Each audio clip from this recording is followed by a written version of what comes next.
Hello everybody, Cliff here. So, yes, this is the audio log follow-up that I was telling y'all about in the last audio log. And like I said in the last one, this is going to be a lot more laid back, a lot more friendly. This is mostly going to be a question and answer style audio log, unlike the last one, which was more of a somber thank you. And again, I want to reiterate, thank you so much for all that you did in the comments and all that you said. You really encouraged me. You made me feel a lot better about myself as a writer and staying on DeviantArt. And yes, I want to reiterate right now, I intend to stay on DeviantArt for a while. So, with that out of the way, we got a lot of questions to go through, so I've decided to dedicate this audio log to just answering those questions that y'all asked. And later on down the road, as I create more audio logs, we'll start having character moments where I talk about specific characters that y'all like and sort of just discuss them, what we liked about them. And then maybe later we'll have actual reviews and commentary on stuff. We'll see where it goes. But for now, got some questions. We've got a lot of them to answer, so without further ado, let's dive right in. The very first one comes to us from Kai Matt M. And just so that you know, if I ever mispronounce these, I'm always putting the description and the comment up on the screen so you can see. So that way y'all can know the right way to say it and be directed to the person's account properly. So the question asked is, have you ever written anything that might warrant a mature content label? The answer to that is yes, I have. And no, it's not nearly as disgusting as y'all are probably thinking. Truth is, the truth is that the only thing really of that nature that I have written would be a sex scene that I wrote for a romance story that I was writing very early on. And the truth is, I was still trying to define the line for me where sex scenes and romance scenes drew the line. There's a difference between romance and porn. Okay, porn is just the physical act of sex. It's just physical pleasure. That's porn. But romance requires emotion. It requires character building. It requires development. It requires time. There's a lot more to it. And at the time, I think I was stretching my legs, so to speak, in terms of romance. So I wrote that as a practice. I'm not proud of it, so if you're wondering, hey, can we see it? No, you can't, because I'm not proud of it. It's not that it's disgusting, it's that I don't like it. I don't think it came out good. But regardless, that's my thought on that. So, hope that answered the question. If not, moving on. I hate to say that. I hate to leave anyone hanging. All right, next one from PyroJack25. I'm not going to put the comment up this time just because it's more of a personal comment. And I don't want to get that out there right away because maybe that's for a scene or a thing later that we'll talk about. But regardless, here's the background behind what the question is. So, those of you who have read my story Monster Club, you know that it's a story about monsters who have to unite and band together as a club to stay together. PyroJack, along with many others, in fact, have offered me OCs to add to the Monster Club, which is fine. And PyroJack offered me a Yuki Onna, which is a ice spirit woman in Japanese mythology, and asked if I was going to add it to the Monster Club. And I never got back to him, and he asked me later on, hey, do you ever accept other people's OCs and add them to your stories? And the answer is yes, I do, but it depends on the story. Like, for example, The Tale of Tomiki is a story that I don't plan on publishing, and it's more of a story just for fun. So yeah, I don't add that one. I don't mind adding characters to that.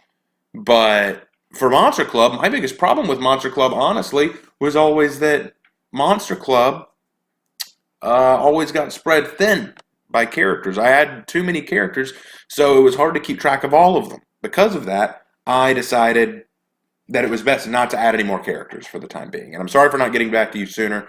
Now, later on, there will be a scene where the Monster Club has a bunch of monsters showing up at once as a cameo sort of thing, almost like you're walking into a whole building full of monsters.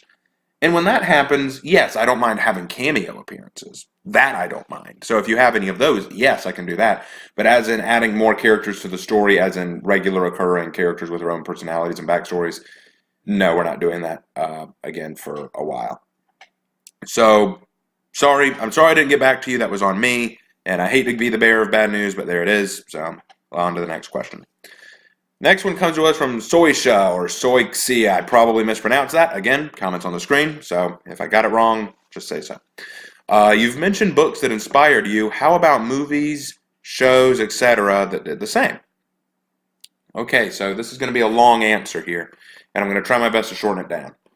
In order for me to answer this, you need to understand how inspiration works for me. Inspiration isn't just a matter of I need inspiration to think up a story. It's inspiration to continue a story and come up with new ideas for a story. And I'll give you an example. Okay, so Submerged is one of the first stories I ever wrote. And it originally got started with the inspiration that I got from walking on a beach and looking out at the ocean and saying, huh, would you look at that? It's an ocean and it's pretty. What if one day I was dragged down under the ocean by an aquatic race and I needed to find a way to escape? See, the funny thing about me is my inspiration could come from literally anywhere. And it could be just a random thought in my head and suddenly a story's born from it. But that's originally what I thought. Then later on, as I'm writing out the storyboard and planning it out, suddenly I got another thought. And I think I got it from either Star Wars or Ratchet and Clank or some kind of medium talking about planets of different universes. Or maybe it was Kingdom Hearts, I don't know. But either way, I got the idea and I thought, hey, what if instead of going underwater on Earth, what if it was a planet of aquatic creatures? And I had to learn from that. And so on and so forth. You see how it works. So over time, inspiration came up from other sources and it created the full story. So now that you know how inspiration works for me, I can talk to you about a few of the movies, shows, and such that inspired me. And much like with the books, I can't go into all of them, otherwise we'd be here forever. So I'll give you a few specific examples. I will definitely say that there are plenty of anime that do it. If you've read if you've seen Dragon Ball Z, Naruto, One Piece, those are all big ones. Those gave me a lot of inspiration. Ultramaniac was the very first manga I read about a young witch girl who is learning how to practice magic in the human world and spends her time with a human girl named Ayu. And because she constantly practices magic and screws it up, it's a cute little comedy. And you can guess what story that influenced. I Live with a Witch, if you couldn't figure it out. I'm sorry I had to spell that out for some of you.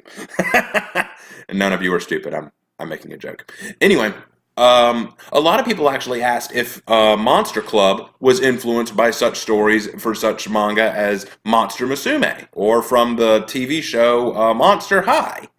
And my answer to all of that is no. I had not even heard of Monster High or Monster Musume when I got started with Monster Club, so they were never inspirational factors. However, I will admit, like I told you earlier, inspiration comes to me as I'm writing. So later on, I got some ideas and some thoughts from Monster Musume, especially in creating the Farm Club members and how I wanted to design them.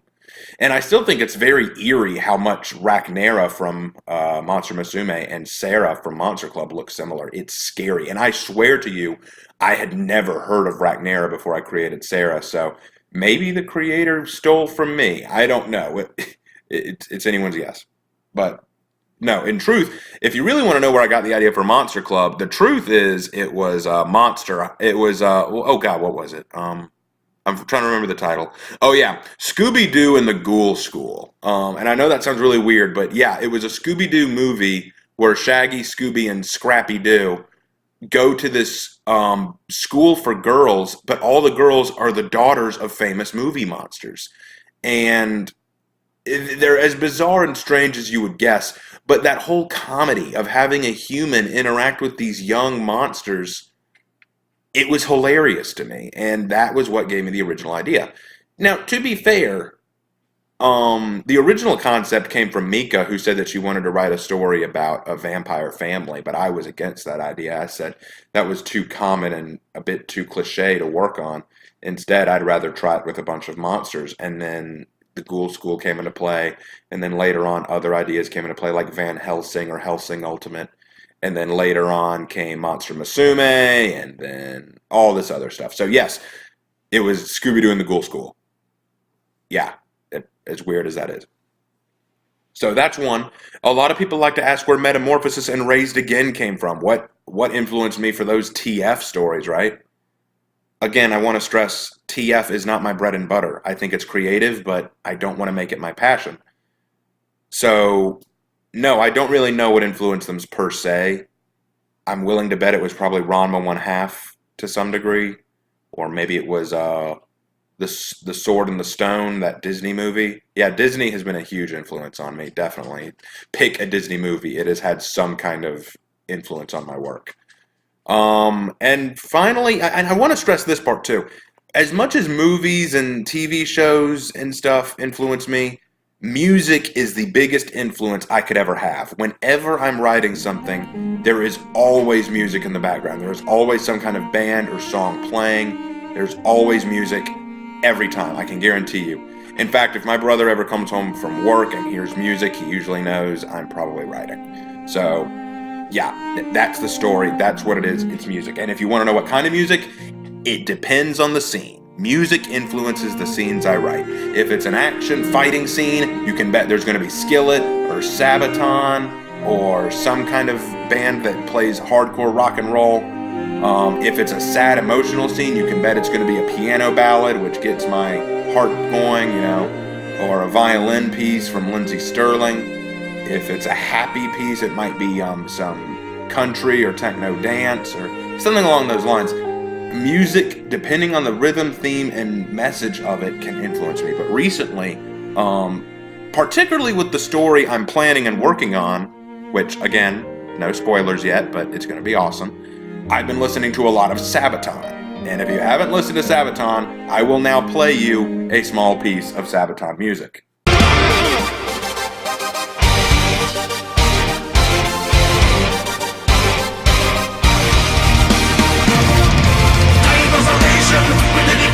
No capitulation, annihilation, recommendation, reincarnation, heaven is your destination.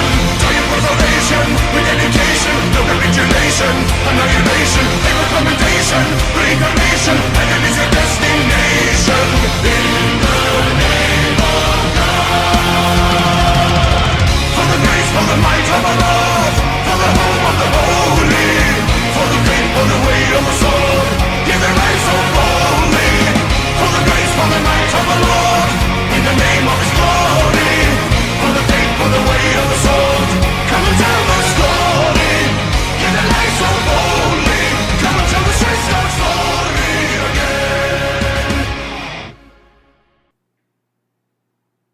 Okay, that was The Last Stand by Sabaton, probably my favorite song by them. And just because y'all are awesome, here's another piece.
Okay, and that one was Shiroyama, my second favorite by them. And enough of that. So yes, those all give me a lot of inspiration. There's so much to be taken from music, and I also listen to a lot of foreign music because I'm under the belief that music can move you even without understanding it all the time. So that's what I have to say on music and on inspiration. So I know that there was a very long answer. I'm sorry about that. Let's move on again, and I hope that answered your question. Okay. Next one is from, okay, I know I'm going to screw this one up. Mariak 3, I think. Okay, anyway, the question asked was, what happened to that zombie story? Did I miss the end? And okay. The story you're referring to is Reanimated, and it is on my, the Knight Rider account. No, it did not end. I have put it on hiatus, and I'll tell you why. I originally wrote Reanimated because I hate zombie genre stories. Zombie movies, zombie TV shows, zombie books, they all mean the same thing to me. A lot of similar cliches, a lot of dumbass characters who get themselves killed, a lot of just pointless side characters meant to be slaughtered, military that can't figure out how to kill zombies, but a bunch of ragtag survivors can. It's all the same. I hate the zombie genre. There are a few exceptions, but for the most part, you're going to see the same thing over and over. And if you ever go to read my Deep Cliffs, go read my one talking about why I hate the zombie story. Because I list out a group of 10 cliches that occur in almost every zombie story. And yes, I even hate The Walking Dead. I probably just made a lot of you mad, but I do not like The Walking Dead. I think it's overrated. I think it has gone on too long, and there are no likable characters to keep me invested. I think it's a dumb show. But now I digress. As for Reanimated, I created it because someone made the argument, hey, if you hate it so much, why don't you write it better and show us how to do it right? I accepted that challenge and decided to do it right. And I have learned, as I've written it, that to be fair, because these cliches are so ingrained in the genre, it's hard not to write about zombies that way. It's hard not to write in those cliches. It's sad, really, that that's the case, but it is. So I've done my best. But because a lot of people stopped reading it and stopped responding on it and stuff like that, I was putting in a lot of effort for this story when I wanted to work on other stuff. So I started wondering, does anyone really care about the story anymore? Am I just wasting a lot of time on it when I could be working on other stories I want to work on? But now that you've brought it up, I guess that answers my question. There are some people who still love that story and want me to continue it. So, all right, I'll go back and take another look at it just for you guys. All right, so, yep, Reanimated will be continued. I hope that answered your question and gave you some hope. All right, last one. Now, this one wasn't a comment. This is actually from somebody named Kilkager or Kilk Jr. or something like that. I'll put the title up here. It's a note. And I think that Kilkager wanted me to reply on the note, but since I'm doing this audio log, it just seemed easier to do it here. And it is a list of questions. And because it's a list, I don't want to keep y'all all here forever, so I will answer them all as briefly as possible. So here we go. Brace yourself, guys. Buckle up. If any of you get bored of this, just fast forward to the end, okay? Because I do have an announcement at the end. All right, here we go. Number one, I see you've had an interest in storytelling. From what you can remember, what was the story that basically started you on the path to being a writer/novelist?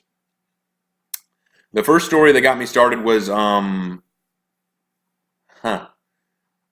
think it was probably the Harry Potter series. As much as it pains me to admit it, the Harry Potter series made me realize that there was a lot of fun to be had in creating a story. But like I said in my first audio log or second audio log, it was the Captain Underpants series that really made me start creating my own stories because I wanted to make a buck off of selling comics.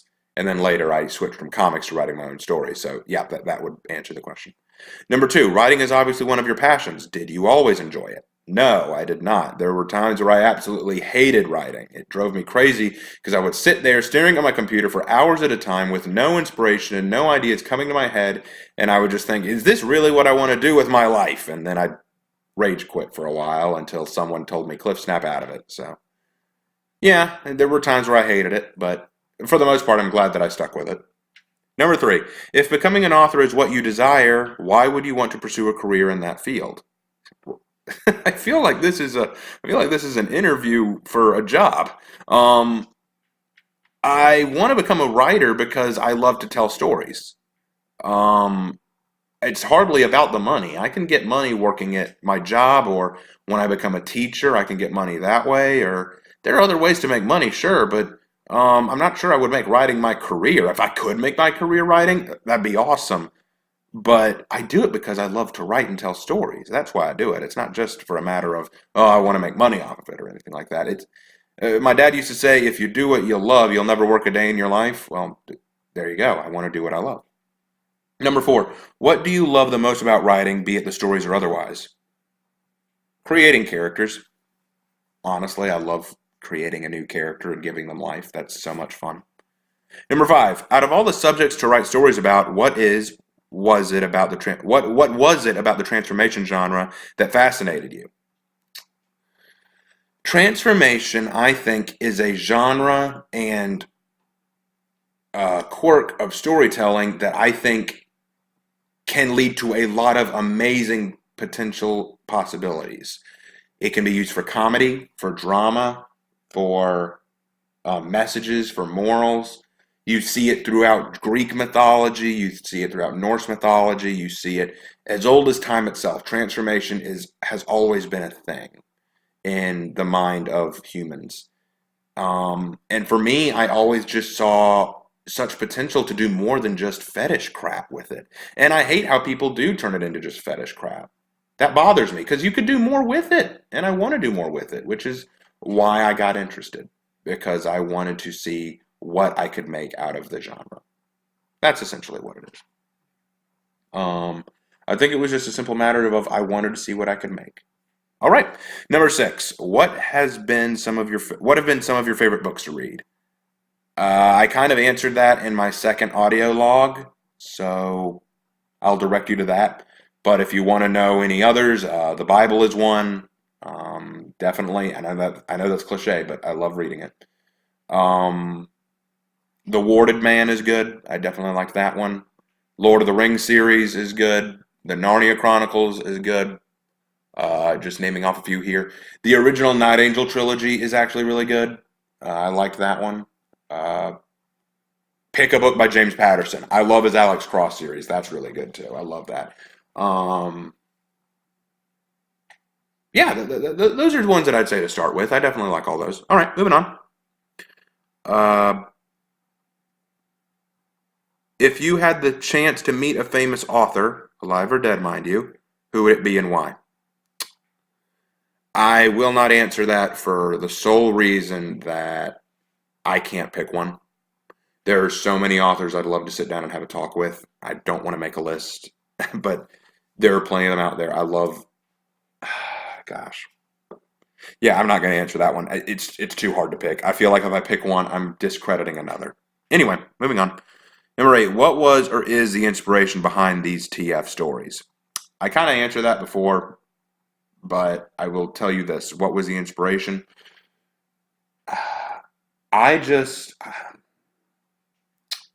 Transformation has always intrigued me because I like to see the uncanny. Sigmund Freud had this theory about the uncanny, where something is familiar and yet just not enough that it perturbs you. And unlike others who it might perturb, I always found it fascinating. So, yes, I kind of got very inspired by that whenever I saw it in anime or in TV shows or books. And I thought, where could we take that? What could we do with that uncanny? At what point can you take the prospect of a transformation and turn it into something far more than just a simple matter of, oh, we're joking around, yuck, yuck, ha, ha. And when can you go back to that? And I know that I'm probably not making any sense right now because picking my brain is like going through the labyrinth. But my point is, it's just the oddity of it. It's just the bizarreness. And it's just the creativity that you can make from it. That's all I can really say. Number 9, at what point did you find yourself truly enjoying what you were doing? I don't know. I can't think of a time where... I mean, I guess what you're saying is, when did I turn it from a simple try-it-out hobby into a passion? And I don't know. I think it was just maybe when I got my first thing published on DeviantArt, I guess. I don't know. That's a hard one to answer. Maybe it was the moment when I finally got Death Diaries up and going. That was probably it. And, all right, next one. Who would you say is the person that inspired you to write and do a host of other things that you're doing? That would be my dad and my mom. Both of them definitely got me inspired to do it.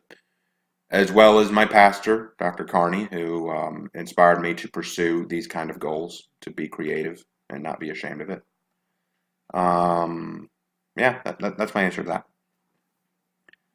If this person is an inspiration to you, why? I would think that's obvious. They inspired me because they told me to pursue what I love to do. There were a lot of people in my life who said, "Hey, Cliff, you got to think about where the money's going to be. You got to think about supporting a family, supporting a career, and all this stuff." And while that is important, I also wanted to pursue what I wanted to. And when you have to balance on that scale of between what you desire, what you want to do, and what you should do to make a living, you got to decide which side you're going to eventually lean on. And they told me, Cliff, if you are happy doing what you're doing, then it doesn't matter how much cash you're making in the bank. And I agree with that. And right now, I'm very happy with my arrangement. So that's why they inspired me, because they allowed me to answer that question of which is more important to me. Next one. Number 12. Where do you see yourself in 10 or more years from now? I'd like to think that in 10 years, I'll be married, possibly living in Korea or Japan and teaching English. Hopefully, I'll have been published officially by that point, so that'd be nice. So yeah, there you go. Number 13, last one. What would be the one thing that you could tell your younger self if you had the ability to travel back in time? One thing that I could tell my younger self. I would tell my younger self to avoid that stupid karate dojo downtown. Yeah, that was a waste of time. No, I'm just joking. In reality, I would tell him to not be afraid to try new things. One of the things that held me back a lot of my younger years was I had this fear of rejection and this fear of being alone. So between the two, I would always pick being alone because it felt better to be alone and with myself and in good comfort than to go out and risk being humiliated and made fun of by everybody. Because trust me, it happened a lot. I would tell my younger self, don't be afraid of that, because the day you learn how to branch out and meet other people and talk to other people and be yourself around them, be willing to try these things that they're doing, that'll be the day when you start becoming stronger, becoming better, becoming happier. That would be what I'd tell my younger self. That's actually a very deep question. I had not thought about that, even though it's a very common one. But anyway, those are all the questions. And I'm sorry, I know that I probably took forever with this audio log. Oh my gosh. How long have I been at it? 25 minutes. Yeah, 25 minutes. Oh boy. So anyway, that's all I had to say. So I will end this with this note, this announcement. Those of you who went through everything, thank you for your patience. Here's the announcement. The next thing that I'm working on right now is The Tale of Tomiki. That will be out soon. Also, if you read my little short story about the hunting hawk, that's only a 2-parter, and the second part will be coming out possibly next week. There are a few other stories that I intend to work on in the near future. I Live with a Witch, Metamorphosis, Monster Club, and yes, Reanimated are a few of them. And I hope to finally finish Monster Club. I mean, not Monster Club. Metamorphosis in the very near future. So to wrap things up, thank you all for listening. Thank you all for your really awesome comments, and I thank you all for your patience. Stay tuned for what's to come next. I'll have another audio log out soon. Keep sending me any questions you have, and I'll be happy to answer them. And if you don't have any questions, if there are any characters or stories that you want to know more about or have me talk to you a little bit about, send them my way, and I'll be happy to put them together for the next audio log. So that about does it. Thank you all again. I'll talk to you later.